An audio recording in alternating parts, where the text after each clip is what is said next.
ये वीडियो बनाने के चक्कर में ऐसी ऐसी पिक्चरें देखनी पड़ जाती है, इससे अच्छा सड़क पे लिटा के चाबुक ही चाबुक पड़वा देते हैं। युद्रा अभी अभी रिलीज होने वाली सिद्धांत चतुर्वेदी और राघव की मूवी, जिसको डायरेक्ट किया रवि उद्यावर ने भी। ये इससे पहले मॉम नाम की मूवी डायरेक्ट कर चुके हैं और इसी वजह से मुझे लग रहा था कि थोड़ी बहुत मूवी से उम्मीद की जा सकती है, लेकिन नहीं, मूवी जहर है। हल्के फुल्के सिनॉप्सिस से शुरू किया जाए तो सिद्धांत चतुर्वेदी का जो कैरेक्टर है यूडी नाम का, वो काफी ज्यादा हॉट हेड रहता है। मतलब एकदम बचपन से ही उसके साथ कुछ ऐसा कांड होता है, पैदा होने के पहले ही कांड हो जाता है, जिस वजह से उसका दिमाग यहाँ से गया है। डॉक्टर पहले ही बोल देता है कि इसके साथ कुछ गड़बड़ हो सकती है, तो ध्यान रखना। मगर जितना ध्यान रखना है रख लो, उसको जो करना है वो वही करेगा। मतलब लड़का लड़की के सामने तो थोड़ा अपना इमेज प्रोटेक्शन पे गेम खेलता है, इसको तो वो भी नहीं पड़ी भाई। मूवी का एक सीन देखकर मुझे लिटरली लग रहा था कि मूवी का हीरो है कि villain. And to be honest I mean it in a good way, क्योंकि मूवी का पूरा कॉन्सेप्ट ही उसी तरीके का है कि एक हॉट हेड कैरेक्टर है जो कहीं पर भी फिट नहीं हो रहा, तो उसको उठा करके ऐसी जगह भेज दिया जाता है जहां पर वो एकमात्र जगह पे फिट हो सकता है। तो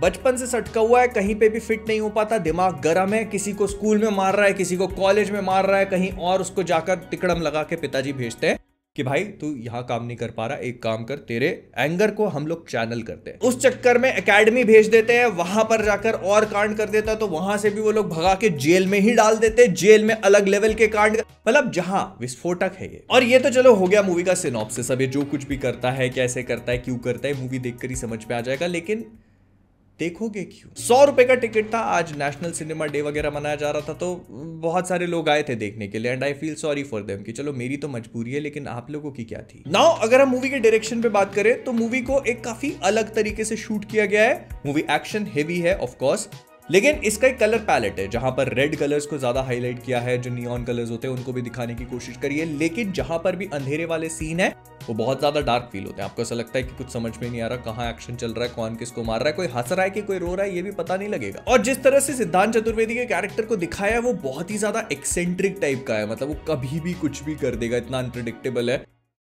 बांध के रखा है, अपना कंधा तोड़ेगा, सामने वाले की आंख में लॉलीपॉप, मतलब इस टाइप की चीजें करता है। और इसी एक्शन को दिखाने के लिए उन्होंने बहुत सारे अलग अलग टाइप के तरीके इस्तेमाल करे हैं। मतलब जब भी कोई पंच मारता है, किक मारता है, आई मीन कोई भी पॉइंट ऑफ इंपैक्ट पे एकदम से सडनली जूम मारा जाता है ताकि आपको वो इंपैक्ट की हेवीनेस फील कराई जा सके। बट समहाउ एक दो बार के बाद वो लैंड नहीं होता, क्योंकि कैमरा एंगल्स इतने वियर्ड लिए गए हैं। एंड आपको पहले ही समझ में आ जाएगा। फॉर एग्जाम्पल, आपका कैरेक्टर यहाँ पर खड़े होकर किसी को मार रहा है और फिर अगला शॉट दिखाया जाता है जिसमें वो दौड़ता हुआ किसी और की तरफ जा रहा है, सामने वाला कैरेक्टर खड़ा हुआ है बस पिटने के लिए। तो ये जो एक्शन के सेटअप शॉट्स होते हैं ये बहुत ही क्लियरली समझ में आते हैं। मतलब जैसे किल मूवी में था कि एक एक्शन चल रहा है तो वो कंटिन्यूटी मेंटेन करा हुआ है, इस मूवी में वैसी फील नहीं। ऑल्दो प्रोवाइड करने की पूरी कोशिश करी गई, बट वैसा फील नहीं हो पाता। और जैसे कम है तो इन सारी चीजों के ऊपर उस एक्शन का साउंड इफेक्ट इतना ज्यादा बढ़ा दिया जाता है, ऐसा लगता है कि बस आपको कुछ दिखे ना, बस सुनते जाओ कौन किसको मार रहा है, और एक पॉइंट के बाद तो सुनाई देना भी बंद हो जाएगा, सिर्फ सिर दुखेगा। आई मीन अगर मूवी का बेस वॉल्यूम 2 पर है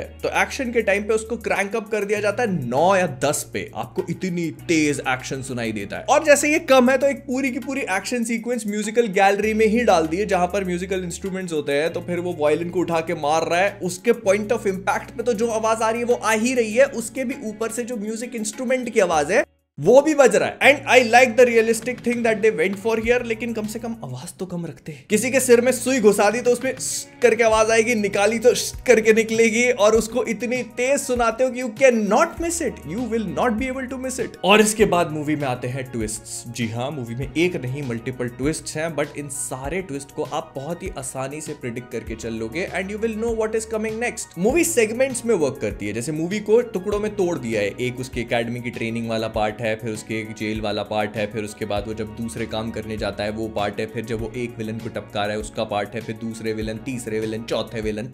हाँ, पिक्चर में है एक विलन खत्म होता नहीं, दूसरा आ जाता है, दूसरा खत्म होता नहीं, तीसरा आ जाता है, तीसरा खत्म होता नहीं, पता चलता है नंबर 1 वाला तो अभी भी जिंदा था, और उसके बाद ये पता चलता है कि जिसको आपने सोचा नहीं वो भी विलन है। इस बंदे ने पूरी पिक्चर में इतनी लाशें बिछाई, और वो भी ऐसे ऐसे लोगों की कि एक के बाद एक बस वो आते ही चले जा रहे। और नहीं, मैं छोटे भैयों की बात नहीं कर रहा, ये बड़े विलन है एक्चुअली में। फिर मूवी में मल्टीपल मोन्टाजेस डाली हुई है। अगर कोई सीक्वेंस एग्जीक्यूट करनी है तो उसको रैपिड तरीके से दिखाने के लिए इन लोगों ने एक बार करके ऐसे मोन्टाजेस डाली हैं, और घंटा कुछ समझ में नहीं आता, आपको ऐसा लगता है डिओड्रेंट का एड चल रहा है बस। और क्या था भाई यार, मैं तो भूल ही गया हूँ। बट हाँ, क्रेडिट फेयर ड्यू, एक दो एक्शन सीक्वेंसेस जो थोड़ी स्टाइलिश भी लगती हैं, जहां पर अंधेरे में से बुलेट्स फायर होती हुई दिखती हैं और उनको इस तरह से एग्जीक्यूट किया गया है कि वो बुलेट लेजर शॉट्स जैसे लगते हैं।